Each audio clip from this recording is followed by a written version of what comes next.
Ir con nuestro estudio del Evangelio de Mateo. Como sabéis, desde hace ya un tiempo estamos estudiando este Evangelio y ya vamos por el capítulo 13. Estamos en una sección en este capítulo 13 en que Jesús empieza a hablar a través de parábolas, que como ya explicamos en su día, son historias de la vida cotidiana, de la vida normal, pero que tienen una aplicación espiritual. Así que veíamos en semanas pasadas, en meses pasados, veíamos, por ejemplo, la parábola del sembrador, que Jesús explica, que es como un sembrador que sale al campo a sembrar la semilla, pero que explica también Jesús que se está refiriendo a la siembra de la palabra de Dios. Y también veíamos otras como la de la cizaña, ¿verdad?, que explicaba Jesús también y que la veíamos en la pasada ocasión. Las que vamos a ver hoy, que son 3 o 4, depende de los comentaristas, las que vamos a ver hoy no tienen explicación de parte de Jesús. Así que aunque son mucho más breves, quizás son más difíciles, porque Jesús no nos da la explicación de lo que significa cada una de ellas. Así que vamos a empezar a leer en esta tercera sección de Jesús habla en parábolas.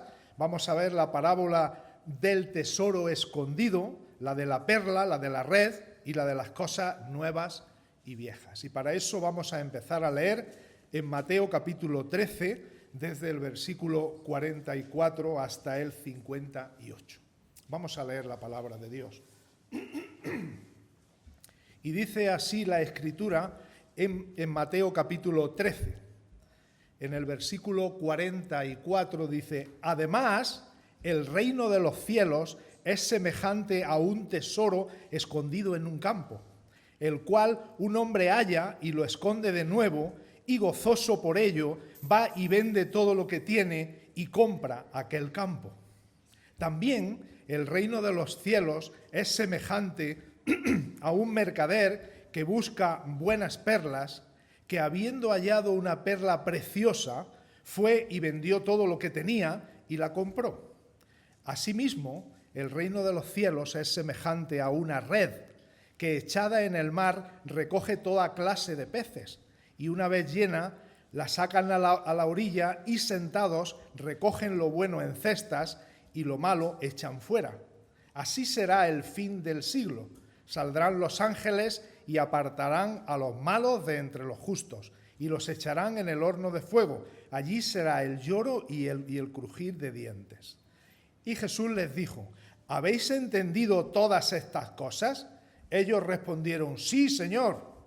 Él les dijo: por eso todo escriba docto en el reino de los cielos es semejante a un padre de familia que saca de su tesoro cosas nuevas y cosas viejas.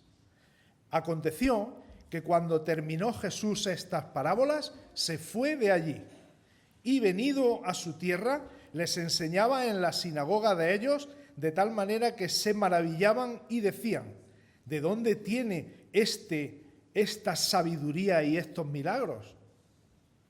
¿No es este el hijo del carpintero? ¿No se llama su madre María y sus hermanos Jacobo, José, Simón y Judas? ¿No están todas sus hermanas con nosotros? ¿De dónde, pues, tiene todas estas cosas?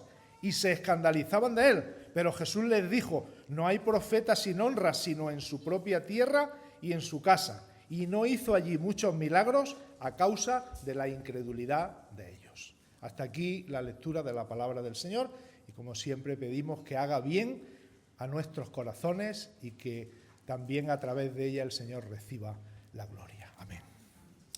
Bueno, pues como he dicho, conforme avanzamos en las parábolas de Mateo 13, que ya hemos visto unas pocas, la dificultad para entender lo que Jesús quería enseñar aumenta.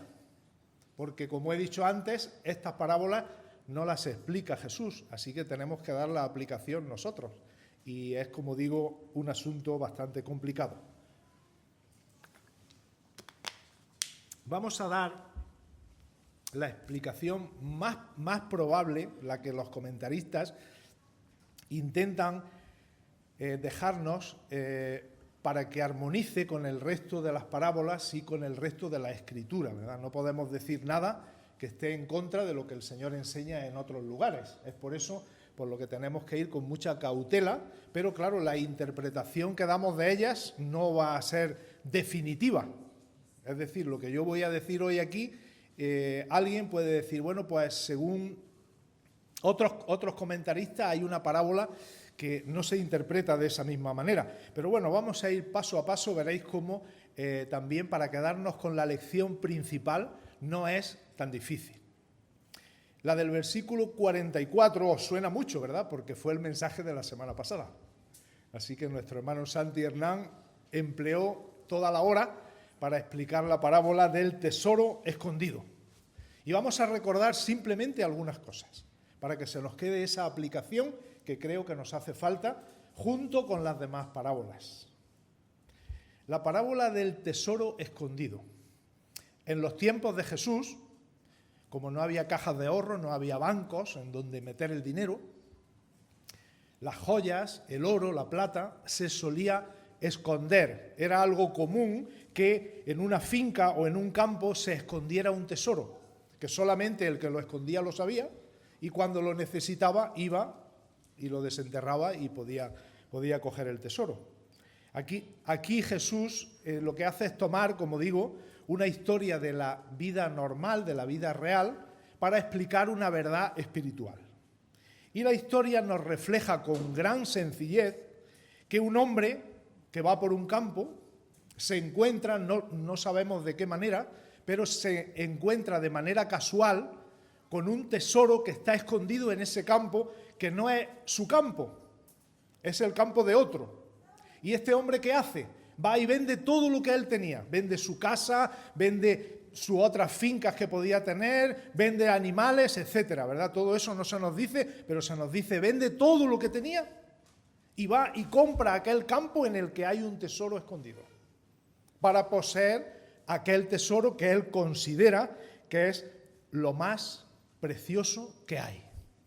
Y además, cuando tiene que desprenderse de sus bienes, lo hace gozosamente, lo hace contento, porque sabe que lo que va a tener después es mucho mejor que lo que tiene ahora. ¿Cuál es la aplicación espiritual, verdad? Con lo que he dicho, ya creo que muchos sabéis por dónde puede ir la parábola. Se nos explicó también que ese tesoro escondido es el reino de los cielos, es la salvación, es lo que tiene que ver con el reino de Dios. Así que, para los creyentes, como Jesús es precioso, lo que Él nos da también lo es. Pero para las personas que no creen, tienen que saber que en Cristo hay un tesoro escondido y precioso. El tener la seguridad de la vida eterna es lo más precioso que una persona puede tener. Y tenemos que ser conscientes de eso, de que esta heredad santa, este patrimonio inigualable por la eternidad, es algo que debemos tener muy en cuenta en nuestra vida mientras estamos aquí en este mundo. También la parábola se puede aplicar haciendo ver que cuando encontramos ese tesoro, tenemos que tomarnos en serio lo que significa poseerlo, lo que significa tenerlo. Cuando creemos en la palabra de Dios, cuando creemos en su mensaje principal, que es el Evangelio, es cuando encontramos ese tesoro precioso. Y entonces, a continuación, hay mucho gozo, lo que tiene que ver con una experiencia personal de cada uno y de cada una cuando encuentra a Cristo, cuando encuentra la salvación. Es algo que nos trae mucho gozo a nuestra vida y que para adquirir ese tesoro que es Cristo y que es su reino, no hay que pagar nada, pero hay que venderlo todo. Bueno, no entiendo. Si no hay que pagar nada, ¿por qué hay que venderlo todo? Bueno, pues esa es la maravilla, ¿verdad?, de lo que está explicando Jesús aquí. Es cierto que para tener la salvación por la fe en Cristo Jesús no hay que hacer nada ni hay que pagar nada. Se nos ha dicho durante mucho tiempo, de manera errónea, no es bíblica, que para conseguir el cielo hay que hacer buenas obras. Hay que hacer buenas cosas y que Dios premia a los buenos y castiga a los malos. Pero eso no es lo que dice la Biblia.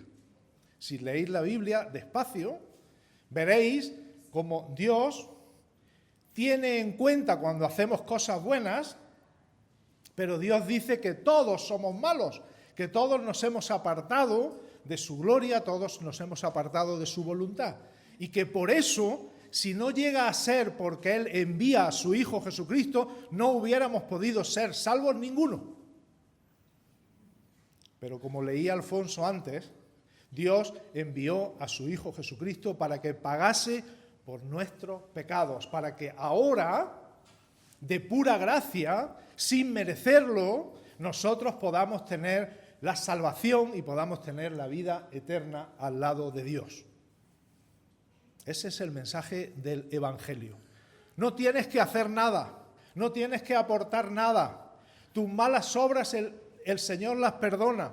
Él perdona tus pecados y tú no tienes que aportar nada. Pero una vez que has creído en Cristo como tu Salvador, una vez que le has entregado tu vida, dice también la Escritura que aquel que no deja padre, madre, mujer, hijos e incluso aborrece su propia vida, no puede ser su discípulo. De tal forma que aunque la salvación no nos cuesta nada adquirirla, compromete todo lo que tenemos. De tal forma que puede llegar un momento en que el Señor nos pida que dejemos algo que nos gusta mucho. ¿Sabéis cómo se llama eso? Eso se llama ídolos. Algo que nos gusta mucho y que no podemos dejar. Y el Señor nos pide, deja eso. El creyente de verdad es capaz de dejar, por la obra del Espíritu en su vida, dejar las cosas que al Señor no le gustan para agradar a Dios. Es por eso por lo que ha recibido la salvación, que no le ha costado nada, pero eso implica todo lo que es su vida, todos sus bienes, todas sus formas de vida, todo lo que haga, lo que piense y lo que tenga.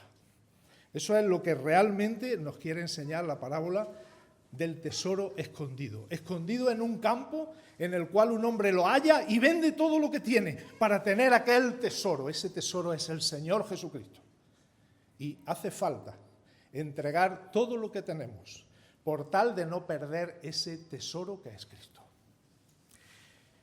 En los versículos 45 y 46 está la siguiente parábola, la de la perla preciosa. Y si os dais cuenta es muy parecida a la del tesoro escondido. Dice que es un mercader, un hombre de negocios, es un comerciante que va buscando perlas.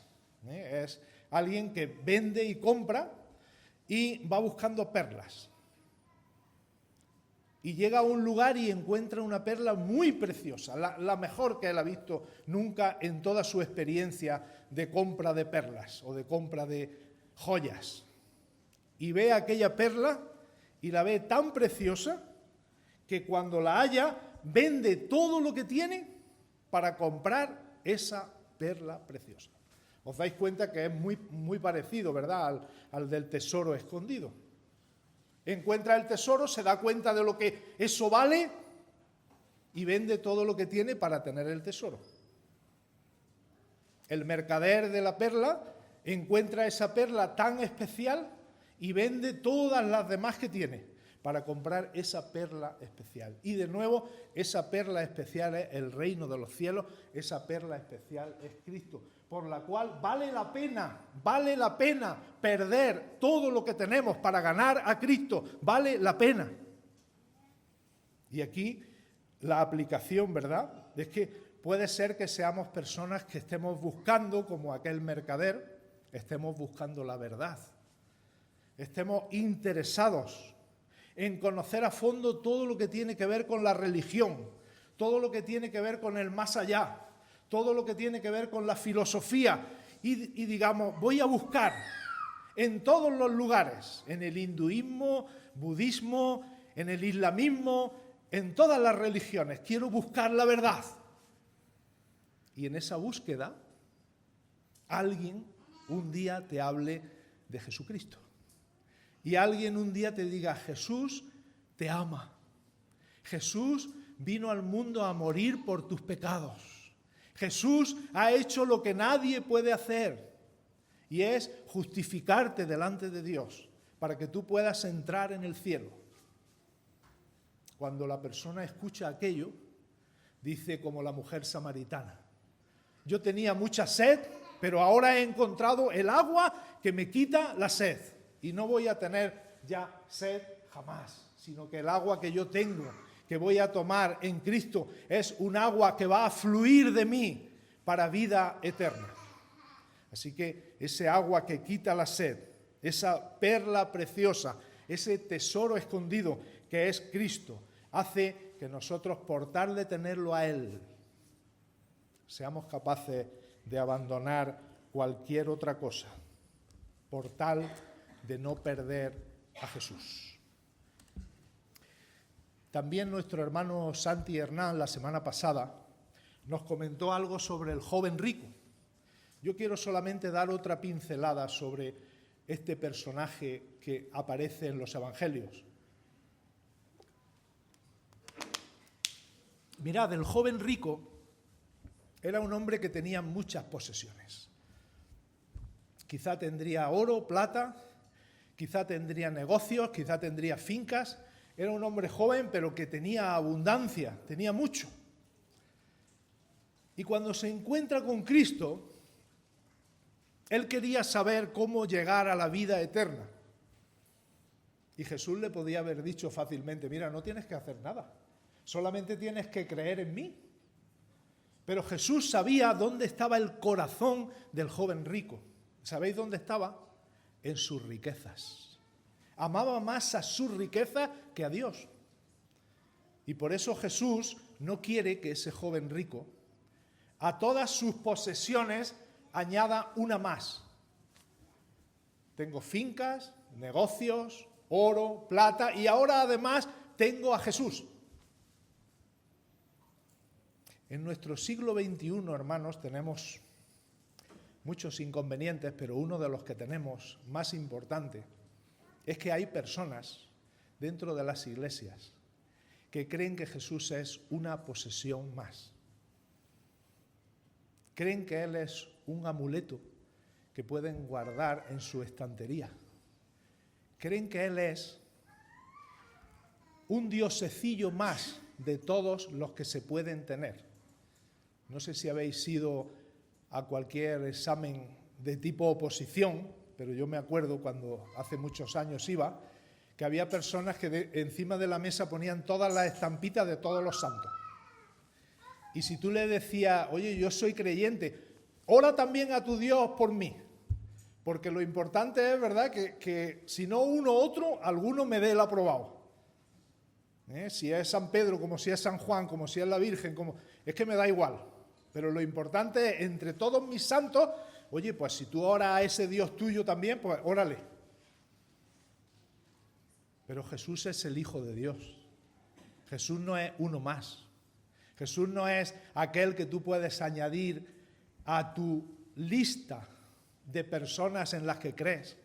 Y dices, bueno, pues voy a añadir a Jesús, a ver si a Jesús domesticado lo tengo ahí y cuando lo necesite voy a echar mano de Él. Él pide que o le entregues su vida, o le entregues tu vida, pide que o le entregues tu vida, o Él no se va a manifestar a ti. No es una posesión más entre muchas que tenemos. Él tiene que ser el don más preciado. Y sabéis que hay veces que para Él saber, Él sabe todas las cosas, ¿verdad? Pero hay veces que para Él dar evidencia de que Él es lo más precioso de nuestra vida, nos pone entre la espada y la pared. Y nos dice, mira, tienes que abandonar hijos, tienes que abandonar esposa, tienes que abandonar trabajo, tienes que abandonar bienes por causa de mí. O me amas más que a ellos, o no puedes ser mi discípulo. Y yo sé que es muy duro, yo sé que es muy fuerte, ¿verdad? Y que muchos no estarían dispuestos a hacer esto. Pero es lo que el Señor nos está explicando aquí. Y esto, hermanos, no se os olvide, esto no es una clase para los iluminados, para los supersantos y para los superbuenos. Esto es el evangelio sencillo. El A, E, I, O, U, o el ABC del evangelio. El que no ha creído en estas cosas, no ha creído en Cristo, no sabe lo que es el evangelio. O entregas lo que tienes a Cristo, o Cristo no será tu Señor ni tu Salvador. No podemos coger una parte de Él y decir, no, yo quiero que sea solo mi Salvador, el que me da la entrada al cielo, pero yo no le obedezco, porque no es mi Señor. Dice en su primer mensaje el apóstol Pedro en Hechos capítulo 2, a este Jesús a quien vosotros crucificasteis, Dios le ha hecho Señor y Cristo. Algunos dicen, yo quiero que sea Cristo. Cristo lo que significa es Salvador, Mesías. Yo quiero que sea Mesías para mí, yo quiero que sea el que me salva, pero no Señor. Pero Pedro dice, no, Dios le ha hecho Señor y le ha hecho Cristo. La parábola del tesoro escondido, la parábola de la perla de gran precio. Hay otra parábola que está desde los versículos 47 al 50. Es la de la red echada en el mar. Y bueno, ¿qué historia más cotidiana de Jesús? Que él tenía discípulos que eran pescadores, que él cuando se desplazaba solía coger una barca para cruzar el mar de un sitio a otro, así que todo el mundo, ¿verdad?, entendía lo que es una red de arrastre. Dos barcas toman una red y empiezan a arrastrar por el mar todo lo que pescan, ¿verdad? No es una de las formas de pescar habituales ahora, ¿verdad? Me he enterado y no es una forma habitual, ¿verdad? Porque en esa pesca de arrastre, pues se recogen peces grandes, pequeños, se recogen cosas del fondo del mar, etcétera, ¿verdad? Y por eso es por lo que la parábola adquiere sentido, porque dice Jesús aquí que el reino de los cielos es como una red que tú echas en el mar y que recoge peces más grandes, más chicos, recoge restos, recoge piedras, etcétera, etcétera. Y que por eso esa red hay que echarla en la barca y hay que llevarla a la orilla y allí hay que seleccionar los peces buenos y los peces malos. Ah, ¿soy yo el que selecciono los peces buenos y los peces malos? Lee del versículo 49. Así será el fin de siglo. Saldrán los ángeles. A ti no te toca, hermano. A ti no te toca decir, estos son los peces grandes, estos los pequeños, estos son los que todavía no se pueden consumir, estos sí, esto va a haber que echarlos en el fuego o en el fondo del mar, estos sí sirven para comer. No. Igual que la parábola del trigo y de la cizaña. Acordaros. ¿Hay cizaña en medio del trigo? Sí. Pero ¿cuál es nuestra función? Dejar crecer el trigo juntamente con ella. ¿Para qué? Para que cuando llegue el fin del siglo, cuando llegue el fin del mundo, el Señor sea el que haga la selección, no nosotros, hermanos. Igual aquí en esta red echada en el mar. La aplicación de esta parábola es que la predicación del Evangelio conlleva una red que va tomando toda clase de peces. Unos más grandes, otros menos, incluso, como digo, aparte de personas de toda clase, de toda raza, de toda nación, de todo sexo, vamos, de los dos sexos, etcétera. Aparte de eso, también hay veces en los que esa red, durante toda la historia de la Iglesia, hace que se incorpore a lo que es la parte visible de la Iglesia local, quizá personas que no han entendido lo que es el Evangelio. Y nosotros podemos decir, bueno, ¿y entonces aquí qué tenemos que hacer? ¿Una selección? No. Aquí el Señor nos llama de nuevo a que es época de pesca, debemos de ser pescadores de hombres y mujeres. Y en esa red de pesca que aún no se ha recogido, Hay la posibilidad de que esos peces que no están aptos para el reino de los cielos porque no han entendido el Evangelio, les podamos seguir anunciando la palabra del Señor para que se conviertan. Esa es la parábola de la red. Una vez más aparece el tema del infierno. Yo sé que es un tema que no es muy adecuado, no es muy fácil para predicarlo, pero aparece una vez más, igual que en el del trigo y la cizaña, el infierno. ¿Veis? En el versículo 50, los echará en el horno de fuego, allí será el lloro y el crujir de dientes. Así que, hermanos, tenemos que predicar de esta manera, ¿verdad? Y para los amigos que nos puedan escuchar, tenemos que decir que hay dos destinos eternos. Uno es la vida eterna juntamente con Cristo. El otro destino eterno es la condenación. Y tenemos que decirlo de esa manera tan clara como aparece en la Escritura.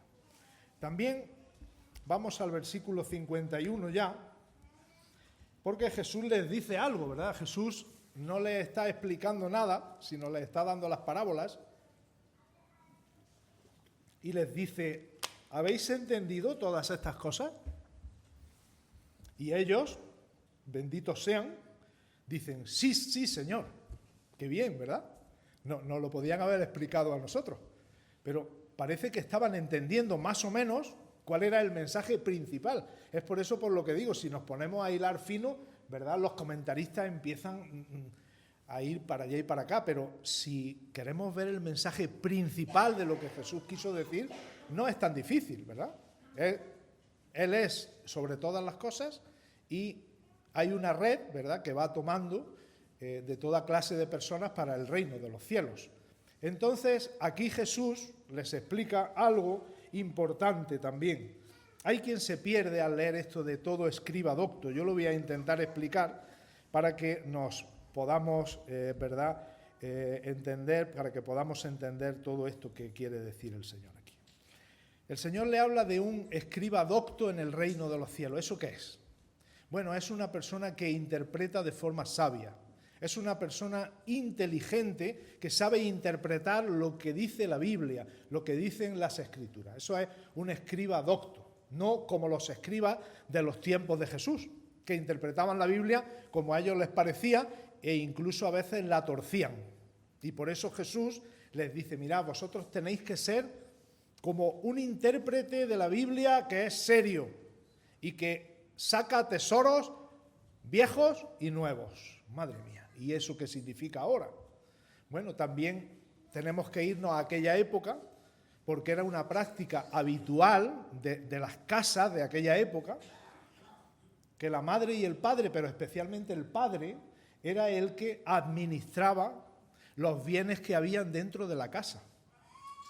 Y los bienes son la ropa que tú te pones, es lo que tú vas a comer hoy, etcétera, etcétera. Y por eso aquí es por lo que nos dice el Señor, mirad, vosotros tenéis que ser como un intérprete de la ley que es inteligente y que saca cosas nuevas y viejas, igual que un padre en una casa, ¿verdad? No te da el vestido mejor para que te lo pongas todos los días, sino que te provee de una ropa nueva y otra ropa vieja para ir intercalando unas con otras. No sé si me estáis entendiendo. Vamos a centrar otra vez la atención. Mirad, escriba docto, ¿qué hace? Como un padre que saca de su tesoro, de sus posesiones, cosas nuevas y cosas viejas. Ah, papá, yo me quiero comer el pan de hoy, que está más rico. Y le dice a los hijos, no, nos tenemos que comer primero el de ayer. Y el de ayer, aunque está un poquito duro, aún se puede comer. Y después nos comeremos el nuevo. Papá, yo me quiero poner el traje nuevo que me compraste ayer. No, tú te vas a poner el traje que tiene un poco más de uso, que aunque te gusta menos, hay que ir intercalando el nuevo con el viejo. Ya el nuevo te lo vas a poner cuando haya algo especial, ¿verdad? Eso sí lo entendemos, porque nosotros en nuestras casas, a mí mis padres me hacían eso también, entonces lo entendemos bien. ¿Cómo aplicamos esto? Bueno, pues lo que el Señor dice aquí es, mirad, cuando tengáis que explicar la palabra, especialmente las personas, mujeres y hombres, que explicamos la palabra de Dios, que la enseñamos, ¿Cómo tenéis que hacerlo? Bueno, tenéis que coger cosas nuevas y cosas viejas. ¿Eso qué tiene que ver? ¿Cosas de moda o no de moda? No. Eso tiene que ver con el Antiguo Testamento y con el Nuevo Testamento. Y digo que en esto casi todos los comentaristas coinciden. El Antiguo y el Nuevo. Porque el Antiguo Testamento, que se entiende peor, se interpreta con el Nuevo. Pero es que el Nuevo se comprende mejor cuando miras el Antiguo. Entonces, hay que hacer un equilibrio cuando explicamos la palabra de Dios, en que aunque estemos hablando del Nuevo Testamento, nos apoyemos en el Antiguo, ¿verdad? Esta sería la interpretación, como digo, que los comentaristas dan, más probable de lo que significa todo esto que Jesús dijo. Es decir, sacar esas cosas nuevas y esas cosas viejas. Y quiero terminar con el incidente de cuando Jesús vuelve a su ciudad, cuando Jesús va a Nazaret, porque creo que es importante después de todas las parábolas. Si os acordáis, cuando vimos la del sembrador, el sembrador sale a sembrar la semilla y hay diferentes terrenos, pero hay un terreno que es duro, en el cual la semilla no penetra, la semilla de la palabra de Dios. Ahí no entra la semilla de la palabra de Dios. Ahora creo que Mateo ha seleccionado esta parte de Jesús visita Nazaret para hacernos ver cómo es un terreno duro, cómo es un pueblo de personas que no quieren recibir a Jesús, cómo son las personas que cierran su corazón a la obra de Dios, cómo son las personas que rechazan al Espíritu Santo, al poder del Espíritu Santo. Y Jesús vuelve a Nazaret, su pueblo, el pueblo donde él se crió, donde él vivió toda su infancia, donde él vivió su adolescencia, y cuando va a ese lugar de Nazaret, se encuentra con un terreno duro que no le quiere recibir. Podéis ampliarlo, ¿verdad? En Marcos, en Lucas, también aparece en los 3 sinópticos, pero yo me quiero quedar con lo siguiente. Mirad, ya era una bendición tener a un enseñador, tener a un rabino que fuera de tu pueblo. Nosotros nos gozamos, ¿verdad? Hace poco dieron los premios de Andalucía. Personas andaluzas que han destacado. Los de Nazaret podían haber dicho, este Jesús es un maestro, es un rabino y es de nuestro pueblo, así que estamos contentos por eso. Dice la Escritura que él les enseñaba en la sinagoga de ellos. Él fue allí y les enseñaba. Y dice que al principio se maravillaban, es decir, que pensaban, bueno, pues qué bien habla este chico, ¿verdad? Porque era un hombre de 30 años que para ellos era un muchacho, era un chico. Qué bien habla este chico. Pero luego, rápidamente dice la Escritura que fueron torciéndose a causa de la envidia, a causa de otra serie de cosas, y dice que al final llegaron a escandalizarse de él. Escandalizarse es justamente lo contrario de creer. Si tú me estás escuchando y dices, pues lo que dice esta persona más o menos es razonable, eso es creer. Si tú dices, no me creo nada de lo que me dice, me escandalizo, cuestiono la autoridad, rechazo lo que la persona dice, eso es escandalizarse. Y empezaron a escandalizarse de él. ¿Sabéis por qué? Porque empezaron a menospreciarle. Este Jesús, y esas frases tristemente las escuchamos en nuestros entornos también. Este Jesús que va a decirnos a nosotros, viene a predicarnos la palabra de Dios. Si le hemos visto casi nacer, le hemos visto de chiquillo. A mí me va a decir ahora Jesús que lo conozco, si conozco a su padre, el carpintero, conozco a su hermano, su hermana. Ahora va a venir a mí a predicarme, hombre. ¿A qué os suena esto? Menosprecio por causa del conocimiento.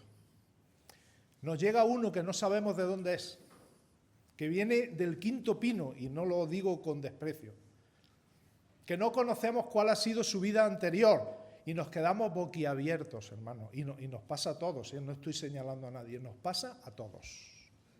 ¡Qué bien habla! ¡Qué cosas más buenas dice! ¡Hoy le debíamos de poner en...! Y a los que tenemos aquí, y no estoy hablando ahora de mí, a los que tenemos aquí, los menospreciamos, hermano, menospreciamos. El Señor nos ha dado maestros que nos enseñan la palabra de Dios. Tenemos que escuchar la palabra de Dios. El Señor nos ha dado instructoras que instruyen a nuestros hijos. Tenemos que enseñarles que las respeten, que las quieran, que les den las gracias por lo que hacen. Tenemos hermanas que enseñan la palabra a otras hermanas. Tenemos que dar gracias por ellas, porque enseñan la palabra. Y no decir, a mí me va a decir, pero si yo la vi nacer. Yo también he visto nacer a algunos de los jóvenes que tenemos aquí en la iglesia. Además estaba en el servicio de parto en aquel tiempo, así que los he visto nacer literalmente, como sabéis algunas. Pero eso no significa que la palabra pierda su autoridad. Si te están predicando la palabra de Dios, no pierde autoridad. Entonces Jesús, antes de marcharse, porque se fue, porque vio la situación y dijo, me voy de Nazaret, me voy de mi pueblo, no quiero saber nada. Antes dejó dos principios que están en los versículos 57 y 58. En el 57, Jesús dice que no hay profeta sin honra, sino en su propia tierra y en su casa. ¿Esto qué quiere decir? Que cualquier persona que nos habla de Dios, que nos habla de Cristo, cualquier persona que viene a anunciaros o a anunciarnos la palabra de Dios y que a veces nos tiene que exhortar porque estamos haciendo las cosas mal, si es de nuestra tierra y es de nuestra casa, a menudo lo deshonramos. Diciendo lo que hemos dicho antes, a mí ese qué me va a decir. Ese es el primer principio en el versículo 57. Y el segundo, el del 58, es aún más triste. Y es que Jesús se va de allí y Jesús limita las manifestaciones de su poder divino en medio de ellos. ¿Es que el poder de Dios tiene límite? No, es omnipotente, todopoderoso, tiene todo el poder. El poder de Dios no tiene límites, pero Dios, acaso hecho, adrede, limita su poder cuando hay incredulidad. Y eso es lo que establece Jesús aquí. ¿Sois incrédulos? Sí. Bueno, pues ya no vais a ver milagros, ya no vais a ver ninguna manifestación más de mi poder. Me voy a ir de aquí, no me voy a revelar en medio de un ambiente de personas de corazón duro. Así que yo cuando estaba mirando estas cosas le pedí al Señor, Señor, quita en nosotros el corazón duro de incredulidad y que recibamos tu palabra. Cuando viene de ti, Señor, no importa quién sea el portavoz. Algunos lo harán mejor, otros lo harán peor. Pero quien sea el portavoz o la portavoz, ayúdame, Señor, a recibir tu palabra como viniendo de ti y a reconocer hoy que nuestro Salvador, que nuestro Señor Jesús es más que un profeta, es el Hijo de Dios. Que no haya en nosotros este corazón de incredulidad para impedir que el poder de Dios se manifieste en cada uno de nosotros.